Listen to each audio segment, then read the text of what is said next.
অপপ্রচারটা হচ্ছে। আমরা যদি বারবার করে বলি যে আমরা নিরাপদে আছি, আমরা শান্তিতে আছি, আপনারা কেন অপপ্রচার করছেন, আপনাদের উদ্দেশ্যটা কি? কারণ এটা কিন্তু বাংলাদেশের ভাবমূর্তি নষ্ট হচ্ছে এবং ভারত তার স্বার্থ কি? তার স্বার্থ হচ্ছে বাংলাদেশের অভ্যন্তরীণ বিষয়ে তার স্বার্থ সিদ্ধি করার জন্য হাসিনাকে তার প্রয়োজন। এন্ড ব্যক্তির সাথে তো রাষ্ট্রের সম্পর্ক দিতে হবে না। আর এই স্বৈরাচার মুক্ত বাংলাদেশে আমরা কিন্তু দাঁড়িয়ে আছি, স্বৈরাচার মুক্ত করেছে আমাদের নিজের শক্তি দিয়ে, কারো সহযোগিতা নিয়ে না।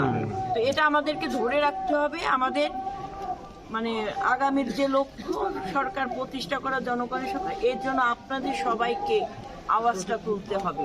বিএনপি আমরা তো রাজনৈতিক দল, আমরা তো কাজ করবই, সরকার তার জায়গা থেকে তার অবস্থানে থাকবে, কিন্তু আপনি তো বাংলাদেশের নাগরিক, আপনার দায়িত্ব আছে না?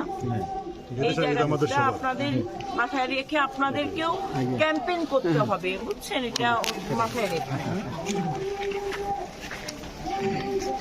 আপনাদের খেয়াল যেন সবসময় থাকে না, অবশ্যই প্রতি, যেহেতু এটা বাংলাদেশের মধ্যে একটা ঐতিহাসিক তীর্থস্থান, এটা রক্ষা করার দায়িত্ব আপনাদের সকলের। সবসময় যেন খেয়াল থাকে।